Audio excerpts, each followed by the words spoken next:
The chapter begins with Yuji, Choso, and Kamo. Yuji asks Choso to teach him convergence, but Choso isn't really a good teacher. Kamo clearly explains how blood manipulation and convergence works. Choso says he can teach Yuji how to use supernova attacks, but Kamo rebukes Choso's suggestion and says Yuji should learn blood manipulation only to know how to stop bleeding. Yuji also reveals that the second person he swapped with was Yuta.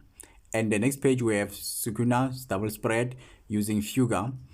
And the narrator book says, only by going through the cooking process of both dismantle and cleave will the door of Kamino opens. It lacks speed relative to its fire and has a narrator effect range. To resolve these issues, Sukuna imposed a binding vow upon himself. Urahume says it's our win as the narrator continued to explain that Kamino heat results in decompression and overpressure, leading to death of living beings inside the domain. This is Ryome Sukuna's ultimate technique that slaughters Maharaja in one strike. Narrator explains that during Gojo's fight, Sukuna had to repeatedly change the specific of his domain, narrowing its effective range. Due to this, which Sukuna deemed it insufficient to unleash Kamino. Thus, Sukuna had to seal it during the fight with Gojo. Before the flames could hit Yuji, Choso sacrificed himself and makes a barrier of blood around him to protect Yuji. Choso slowly dies as he says, I'm sorry for being a useless brother. Choso and Yuji are in their imaginary soul world. Choso compliments Yuji for learning reverse curse technique faster than him. Yuji says it's due to Sukuna using his body that he was able to achieve it. But Choso says, it's okay, little brother. It's okay, little brothers are meant to surpass their older brothers. Yuji scolds Choso and says, you just can't disappear. Choso says, right. I need to apologize to Tsukumo too. Yuji, I'm sorry I'm leaving you alone again. Yuji says, you were always by my side when times were the toughest. That's more than enough. And we see a picture of the dead paintings and they are somehow able to have a conversation. And Iso says, big bro, are you there? Choso says, I'm right here.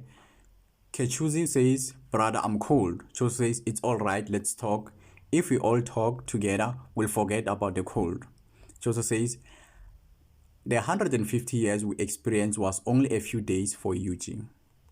Back to reality, Choso departs with final words, thank you Yuji for becoming my brother. Yuji says goodbye to Choso as he finally says, thank you Aniki. As everything crumbles down, Yuji helplessly asks, guys, someone. And the narrator box says, Yuji convinced himself he was a cog. No matter what happened, he was meant to fulfill his role. But as the Scotch at his begins to push his way, it shook the foundation of his resolve and the resolve to repay his brother who had sacrificed his life to protect him. As Yuji hopelessly sees Sukuna coming towards him, Todo once again arrives at the battlefield to help his brother. Flashback, Todo and Meimei's plans on how to rescue people trapped inside Sukuna's domain. By using Mei's crow and Todo's boogie woogie, they can get people outside. Since Sukuna's domain instantly kills, Todo can't guarantee their lives, but it's a good try. Mei says since Todo will be outside Sukuna's domain, he has to expand his cast technique range by a lot. So she asks if he can really do it with those arms. Todo says he's not really sure of succeeding, but he says he can feel the heartbeat of Boogie Woogie. But Todo says they can't let Yuji know of this plan. Yuji and Sukuna were two souls in one body. Even though it's in the past, that connection itself is strong. So there is a possibility of their plan unknowingly spilled to Sukuna. This reminds me of Harry Potter and the Dark Lord. They had that kind of a connection. And the narrator box says, even Todo was uncertain of his allies' safety and couldn't manage to move Choso and Yuji outside because both of them were right at the center of the domain. He couldn't explain all this to Yuji, so Todo tries to encourage him by saying, I'm sorry brother, but they are probably alright, meaning the other sorcerers. Yuji tries to steal his resolve by thinking other sorcerers other sorcerers are probably alright, and he has to believe in Todo for now.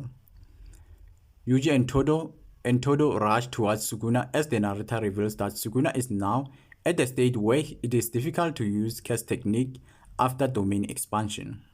Editor's comment at the end, the path to victory linked by the brothers. That's all for me, guys. I'm out.